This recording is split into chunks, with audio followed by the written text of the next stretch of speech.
Hola chicos, este es un pequeño tutorial sobre el método analítico para la suma o adición de vectores. Te recomiendo como siempre que tengas a la mano tu libreta para tomar notas, tu calculadora y te muestro el formulario con el que vamos a trabajar. Si te fijas, bueno, todas estas son fórmulas que ya has venido utilizando. Son funciones trigonométricas seno, coseno, tangente. Y aquí está el teorema de Pitágoras. Bueno, está repetido, en realidad es la misma fórmula, solo que escrita con diferentes variables o con diferentes etiquetas. Esta número 5 está basada en este triángulo rectángulo, donde la hipotenusa es el vector resultante, la componente vertical es el cateto opuesto y la componente horizontal es el cateto adyacente. Y si estás listo, empezamos. Ok, ¿cuándo usar el método analítico? Bueno, si recuerdas, hasta ahorita has trabajado en la descomposición de vectores, o sea, cuando te dan un vector, un ángulo, y tú tienes que descomponer este vector. También trabajaste en la composición de vectores o suma de vectores cuando tenías dos vectores que formaban un ángulo recto o un ángulo de 90 grados. O sea, cuando te daban las componentes X y tú calculabas la hipotenusa prácticamente, ¿no? O el vector resultante. Bueno, el método analítico lo vas a utilizar cuando te den dos o más vectores y te pidan que encuentres las componentes en X y Y de ese vector resultante y su magnitud, dirección, sentido. Y este es un ejemplo de un sistema de vectores en el que tú podrías utilizar el método analítico. Si te fijas, aquí te están dando dos vectores. Observa que no forman un ángulo de 90 grados y podrías tener incluso más de ellos. Entonces, bueno, ¿cuál es la metodología que tú vas a aplicar? Bueno, lo primerito es que tú representes o dibujes el sistema de vectores. Este es el sistema de vectores, tú tienes un plano cartesiano y localizas los vectores que te están, que te van pidiendo. Después vas a usar las fórmulas de seno y coseno para encontrar las componentes de cada vector. Si te acuerdas, o sea, vas a encontrar los catetos. En el paso 3 vas a usar el teorema de Pitágoras para encontrar la magnitud del vector resultante y en el paso 4 vas a usar la fórmula de tangente para encontrar la dirección del vector resultante. Obviamente, bueno, hay más pasos intermedios, pero bueno, esto es lo más relevante en cuanto a fórmulas u operaciones que tú vas a realizar. Y mira, vamos a hacer este ejemplo. Dice, una fuerza de magnitud igual a 35 newton es aplicada a 70 grados respecto a la horizontal. Una segunda fuerza de 20 newton es aplicada a 50 grados hacia el suroeste. Encuentra el vector resultante. Entonces, si recuerdas que el primer paso es que dibujes el sistema de vectores. Aquí ya está el plano cartesiano, pues vamos a ir agregando los vectores. Entonces, tengo que leer el ejercicio, el problema, para ir identificando cuáles son esos vectores. Y mira, aquí está el primero, te lo subrayo en verde. Y el vector es 35 newton, es la magnitud, y 70 grados es la dirección.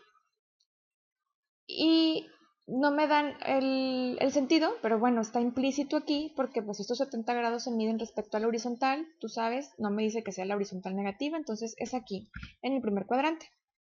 Yo le estoy poniendo aquí la magnitud y le estoy dando de nombre a este vector, vector A.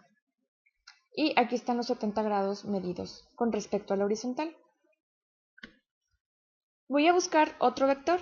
El segundo vector me dice son 20 newton, aquí está la magnitud, aplicada a 50 grados, o sea, esta fuerza está aplicada a 50 grados, esta es la dirección, y aquí sí me dan el sentido, hacia el sur oeste, o sea, aquí en el tercer cuadrante. Yo lo voy a representar. Si te fijas, subrayé con verde y lo dibujé con verde, subrayé de amarillo el segundo vector y lo representé con amarillo, pues para poder ubicar cada vector con su descripción. Entonces a este vector yo le llamo vector B. Aquí está su magnitud. Ahora, estos 50 grados, me dice, bueno, son 50 grados. Ahora, ¿cómo sé si esos 50 grados están aquí o están acá? Bueno, acuérdate que nosotros medimos grados respecto a la horizontal, a menos que me diga algo diferente. Entonces, esos 50 grados son con la horizontal. Aquí está. Pero también recuerda que los ángulos se miden en contra de las manecillas del reloj desde el eje positivo de las X, o sea, en este sentido. Entonces, el ángulo en realidad vendría siendo, tú sabes que de eje positivo X a eje negativo X son 180, más estos 50, ¿sí? Más estos 50 aquí serían 230. ¿Ok? Si te acuerdas que ya habíamos visto cómo impactaba no calcular el ángulo completo que nos va a impactar en el signo. Entonces, bueno, pues yo te recomiendo, si eres olvidadizo, yo te recomiendo que desde un inicio hagas el cálculo del ángulo midiéndolo desde el eje positivo X. Bien, ahora vamos a llenar una tabla como esta. Tengo vector, o sea, voy a identificar los vectores, que son vector A y B. Voy a poner la magnitud de cada vector, su dirección, su sentido, y voy a calcular sus componentes, tanto la de X como la de Y. Entonces, por ejemplo, para el vector A, su magnitud, aquí está, son 35 newton. Su dirección me la están dando, son 70 newton. Y su sentido, pues no me lo dan, pero yo estoy observando que está aquí en el primer cuadrante, o sea, en el noreste. La componente X la voy a calcular. Aquí está la fórmula, esta es la fórmula de coseno, solo que ya está despejada para calcular la componente en X, o sea, el cateto adyacente, acuérdate. Entonces, esta V es la magnitud del vector y θ es el ángulo o la dirección que tiene ese vector. Entonces, para el vector A, yo tengo aquí AX, o sea, la componente X del vector A es igual a 35 por coseno de 70. 35 es la magnitud y 70 pues es su dirección. Si tú checas en tu calculadora, vas a obtener un valor de 11.97. Vamos a hacer lo mismo para la componente Y. Ya está despejada la fórmula. Entonces, la componente Y del vector A es igual a 35 por seno de 70. Si tú resuelves en tu cálculo, vas a obtener un resultado de 32.89. Y vamos a hacer lo mismo para el vector B. Su magnitud, aquí está, son 20 newton. Entonces yo pongo su magnitud, 20 newton. Su dirección, aquí ojo, ¿ok? Habíamos acordado que son 230, aunque aquí diga 50, son 230 porque estamos midiendo el ángulo desde el eje positivo hasta vector. Acuérdate, si puedes usar 50, si puedes usar estos 50 grados, solo recuerda que te va a impactar en el signo. Por ejemplo, para este vector amarillo, ¿cuáles son sus componentes? Bueno, esta es la componente Y y esta es la componente X. ¿Qué signo van a tener estas componentes? Pues las dos van a tener signo negativo, porque mira, la componente va a estar en el lado negativo de las X y esta componente va a estar en el lado negativo de las Y. Entonces, al final yo tengo que tener un signo negativo. Si uso 50 y no me da, bueno, pues yo se lo agrego. Entonces sí se puede hacer poner los grados que me dan, siempre y cuando yo no olvide que al final tengo que corroborar que hayas obtenido el signo que le corresponde a cada componente. Te repito, si eres olvidadizo o distraído, no, mejor no te arriesgues y desde un inicio calcula el ángulo total, el ángulo completo. Sentido, pues decíamos que está en el suroeste y su componente X lo mismo. La componente X del vector B es igual a 20 coseno de 230, o sea, 20 es este 20, 230 son estos grados. Y resolviendo nos da menos 12.86. Fíjate que tiene sentido esta componente negativa porque pues esta X está aquí en el lado negativo del eje. Para componente Y, 20 por seno de 230, tú lo checas en tu calculadora, resuelve esto y vas a obtener menos 15.32, que también tiene sentido porque está en el lado negativo de las Y. Si tuviéramos más vectores, haríamos exactamente lo mismo con cada uno de los vectores que me estén dando. Muy bien, ahora lo que vamos a hacer es calcular el vector resultante. Acuérdate que este método es un método de suma de vectores, estamos sumando estos dos vectores. Entonces, para el vector resultante, tengo que determinar su magnitud, su dirección, su sentido, y para esto voy a sumar todas las componentes X y todas las componentes Y.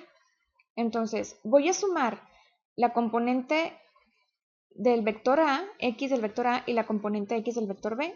O sea, 11.97 más menos 12.86. Si tú resuelves esto en tu cálculo, te va a dar menos 0.89. Vamos a sumar ahora las componentes Y de estos dos vectores. O sea, 32.89 más menos 15.32. Y esto me va a dar 17.57. ¿Ok? Entonces, yo voy a trazar o voy a dibujar otro plano. Puedo utilizar aquí este mismo, ¿verdad? De hecho, bueno, pues es lo más correcto para poder ubicar todo en el mismo plano. Pero aquí como está muy saturado, bueno, pues para que sea más fácil de visualizar, voy a usar uno nuevo. Y voy a localizar este vector resultante. ¿Cómo? A través de las componentes. mira que la componente x de este vector resultante, la tengo aquí con rosita o moradito, es negativa, o sea que va a estar aquí. Y la y es positiva, o sea que va a estar hacia arriba, ¿ok?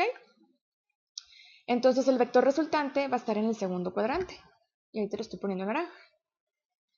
Ahora, vamos a aplicar el método del triángulo rectángulo, ¿ok? Tratarlo como triángulo rectángulo para calcular la hipotenusa, ¿sí te acuerdas? Cuando me dan las componentes, uso teorema de Pitágoras. Y a mí también me va a interesar, obviamente, calcular este ángulo que está aquí, que es la dirección, medido entre eje X y vector. Y aquí están sus etiquetas. Este es el vector resultante, la componente Y y la componente X de este vector nuevo. El sentido, bueno, se lo pongo de una vez en la tablita, es noroeste, porque aquí está ubicado. Y ya aplicando teorema de Pitágoras, aquí está la fórmula, bueno, nosotros la vamos a utilizar así, y te fijas que respeto los colores para que lo visualices bien. El vector resultante, que es este al cuadrado, va a ser igual a la suma de los cuadrados de los catetos, o sea, de las componentes del adyacente y del opuesto, ¿sí? Este es el mismo que este que está aquí, tiene la misma magnitud. Entonces, bueno, tú puedes aquí pausar el video y tú hacer la operación con tu cálculo y vas a observar que vas a obtener un resultado como este, 17.59. Esta es la magnitud del vector resultante. Y ya se la pongo aquí. Todavía no acabas. Acuérdate que un vector tiene magnitud, dirección y sentido. Ya tenemos el sentido, ya tenemos la magnitud, nos falta la dirección. ¿Cómo calculamos ángulos? ¿Te acuerdas que con tangente? Entonces, tengo que tangente de un ángulo θ es igual a cateto opuesto entre cateto adyacente. Ok, acuérdate que el cateto opuesto es la componente y el cateto adyacente es la componente x.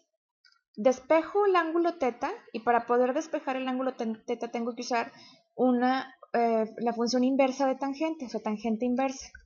Y ya despejado me queda que θ es igual a tangente inversa de Vy en Vx, así como está aquí, ¿ok? Entonces, bueno, lo mismo, tú puedes pausar aquí y resolver. Vy vale 17.57, Vx vale menos 0.89. Entonces tú puedes hacer en tu calculadora la operación y vas a obtener este ángulo, menos 87.1. Ahora, a ver, ¿qué pasa con este menos 87.1? ¿Cómo que tenemos un ángulo negativo? ¿Dónde está localizado este ángulo? Bueno, no te asustes, este ángulo, acuérdate que está aquí. Y está medido de eje X a vector. Entonces, ¿te acuerdas que la dirección correcta es en contra de las manecillas del reloj? Entonces, bueno, es negativo porque aquí está medido a favor de las manecillas, o sea, de aquí para acá. Pero independientemente, bueno, ese no es el ángulo que nos interesa. Acuérdate que el ángulo que nos interesa se mide desde el eje positivo X hasta el vector. Entonces vendría siendo este que está aquí en rojo. ¿Y cómo lo calculo? Bueno, si tú sabes que de aquí, o sea, del eje positivo de las X hasta el eje negativo de las X son 180, pues le quito esta apertura que está aquí. O sea, estos que son 87.1. Se los resto a 180 y me va a dar 92.9. Entonces, si te fijas, bueno, pues aquí no está muy bien representado el ángulo, ¿verdad? Pero este vector tendría que estar pues un poquito o un mochito más vertical, ¿sí? Pero estos 92.9 es el ángulo medido desde el eje positivo hasta el negativo. Digo, hasta el vector, perdón. De eje X positivo hacia el vector. Y ya tenemos ahora sí en la tablita la dirección. Y ya tenemos el vector resultante calculado con todos sus elementos y pues sería todo. Te repito, si tuvieras más vectores, pues es nada más agregarlos a la tablita y hacer el mismo procedimiento. Entonces en realidad está muy sencillo porque son operaciones que ya has venido manejando. ¿Ok? Bueno, espero que sí te haya quedado claro este método analítico para poder sumar vectores y te dejo ahora este reto. Ya sabes que pues reto correcto, ganas un like. Entonces, el vector, vas a determinar el vector resultante a partir de esta siguiente figura que te muestro aquí. Y solo te recomiendo que tengas mucho cuidado con los ángulos que utilizas en las fórmulas, ¿sí? Acuérdate cómo medimos los ángulos, para que tengas cuidado con esto, ¿ok? Y pues sería todo y no me queda más que agradecerte por tu atención. Gracias.